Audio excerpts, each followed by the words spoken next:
ख़वातीन व हज़रात, ये एक ओपन लेटर है, एक खुला हुआ ख़त है भारत के वज़ीर आज़म जनाब नरेंद्र मोदी साहब के नाम। मैं इस उम्मीद पर इसको सोशल मीडिया के ज़रिए भेज रहा हूँ कि हमारे मुल्क की एजेंसीज़ में से कोई एजेंसी इस ख़त को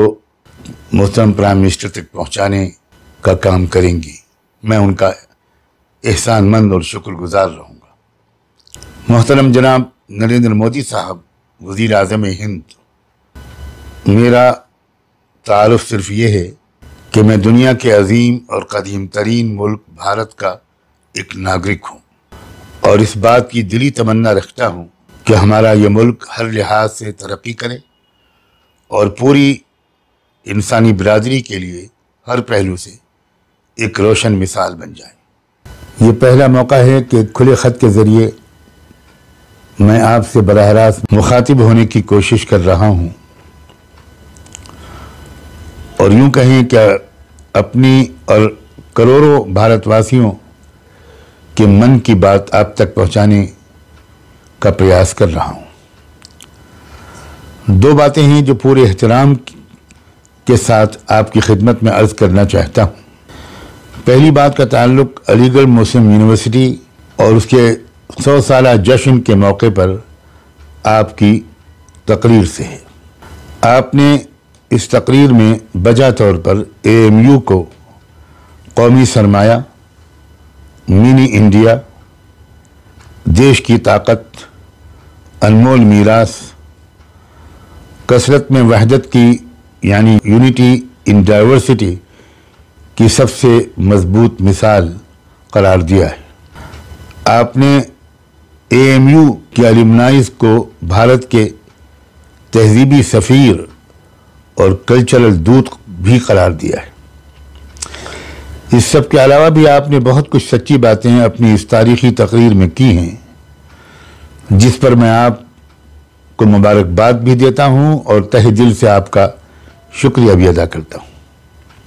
लेकिन एक बात मेरी समझ में नहीं आई, वो ये है कि आपकी ही पार्टी के और आपके संगठन से जुड़े हुए बहुत अहम लोग AMU के बारे में बिल्कुल ही उल्टी राय जाहिर करते रहे हैं। जिस अजीम इदारे को आपने मिनी इंडिया कहा और सच कहा, उसे आपसे करीबी ताल्लुक़ रखने वाले और आपकी हुकूमत और पार्टी के तर्जुमान समझे जाने वाले कई लोग मिनी पाकिस्तान कहते रहते हैं। भारत के एक नागरिक की हैसियत से मुझे उस वक्त बहुत दुख और शर्मिंदगी होती है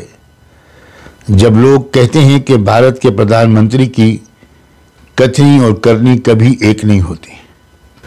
ये लोग आपकी इस ताज़ा तकरीर को भी अपने दावे की दलील के तौर पर पेश करते हैं। मैं आपके और वतन अजीज़ के खैरख्वाह की हैसियत से आपसे गुजारिश करता हूँ कि आप इन लोगों से ख़ासकर उनसे जो अलीगढ़ मुस्लिम यूनिवर्सिटी के बारे में बिल्कुल मुख्तलिफ़ किस्म के ख़यालात ज़ाहिर करते रहते हैं और उसे बदनाम करने और उसके तलबा और तालिबात, उसके छात्रों और छात्राओं को ज़लील और रुस्वा करने और टॉर्चर करने का कोई मौका हाथ से जाने नहीं देते। आप उन लोगों से जवाब तलब करें और उन्हें सच्चाई के बिल्कुल बरक्स प्रोपेगेंडा करने से बाज रखने की हर मुमकिन कोशिश करें और पूरे मुल्क को इससे वाकिफ़ भी कराएं। काश कि आप अपनी इस तकरीर में ये ऐलान भी कर देते कि 100 साला जश्न की इस खुशी के मौके पर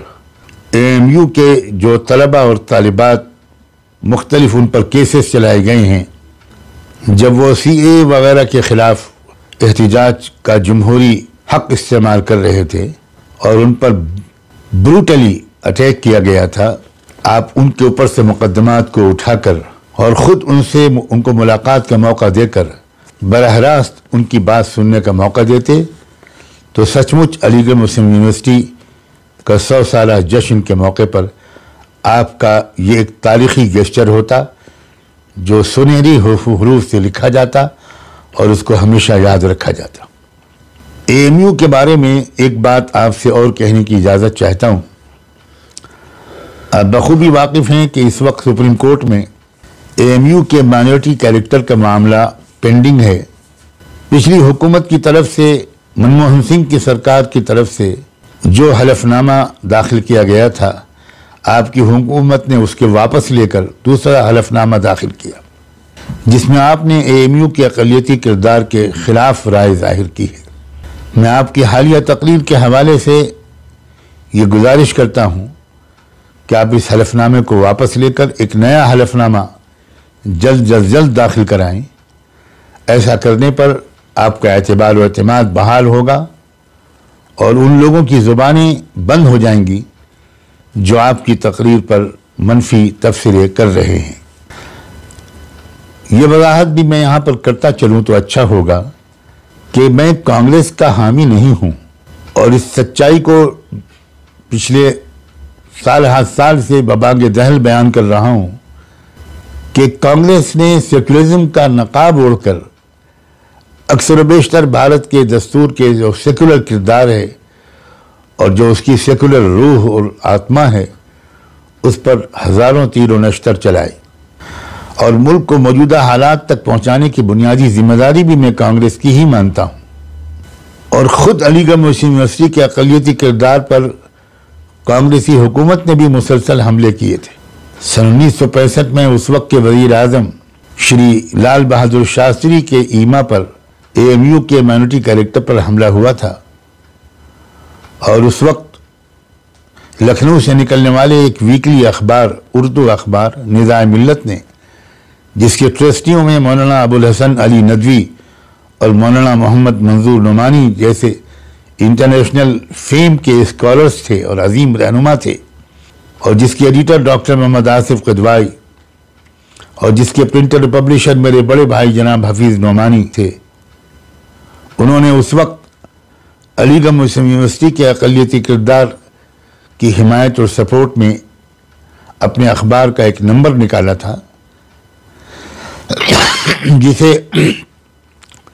उस वक्त की मरकज़ी और रियासती यूपी की कांग्रेस सरकार के हुक्म पर निकलने से पहले ही बैन कर दिया गया था, जब्त कर लिया गया था। और सिर्फ जब्त ही नहीं किया गया बल्कि मेरे बड़े भाई जनाब हफीज़ नोमानी और उन दफ्तर के 2 कारकुनों को DIR के तहत गिरफ्तार कर लिया गया था और 9 महीने तक वो जेल में रहे, मगर हुकूमत अदालत में चार्जशीट पेश नहीं कर सकी और बिल आखिर उसे मुकदमा वापस लेना पड़ा। इस नंबर में मुल्क के नामवर माहिरीन कानून, सुप्रीम कोर्ट के रिटायर्ड जजेस के मज़ामीन थे। मैंने ये बात सिर्फ इसलिए कही है कि कहीं आप ये न समझें कि मैं कुछ कांग्रेस का सपोर्टर हूँ, इसलिए मैं आपसे ये बातें कर रहा हूँ। मुझे उम्मीद है कि आप बहुत पॉजिटिवली मेरी इन बातों पर ज़रूर तवज्जो फरमाएंगे। एक दूसरी बात जो मैं आपसे इस वक्त अर्ज़ करना चाहता हूँ, उसका ताल्लुक़ किसानों के हालिया आंदोलन से है। मैंने उन तीनों कानूनों को बहुत गौर से पढ़ा है और उसके हक़ में और उसके ख़िलाफ़ जो कुछ भी कहा जा रहा है, उस सब के बारे में बराह रास्त जानकारी हासिल करने की पूरी कोशिश की है और उसकी बुनियाद पर मुझे इसमें ज़रा भी शक नहीं है कि ये कानून किसानों के ख़िलाफ़ है। इससे लॉन्ग टर्म में किसानों को बहुत सख्त नुकसान पहुंचने वाला है और लॉन्ग टर्म में ही कॉर्पोरेट सेक्टर को इसका ज़बरदस्त फ़ायदा पहुंचेगा। आप मुझसे ज़्यादा इस सच्चाई से वाकिफ़ हैं कि हमारे देश के संविधान के प्रेम्बल में जिस भारत के निर्माण का अहद किया गया है, संकल्प लिया गया है, वो सेकुलर के साथ सोशलिस्ट भी है और डायरेक्टिव प्रिंसिपल्स में भी इस बारे में बहुत साफ लफ्ज़ों में रहनुमा हिदायत दी गई हैं। मेरी बड़े एहतराम के साथ आपसे गुजारिश है कि आप इस प्रेम्बल और डायरेक्टिव प्रिंसिपल की ईमानदारी के साथ पाबंदी करें। हमारा देश अपनी फितरत और ख़मीर के लिहाज से सेकुलर भी है और सोशलिस्ट भी है, और मुझे यकीन है कि अपनी फितरत के खिलाफ मुल्क को उल्टी सीट में चलाने की कोई कोशिश कामयाब नहीं हो पाएगी। दुआ है कि पूरी नेकनियती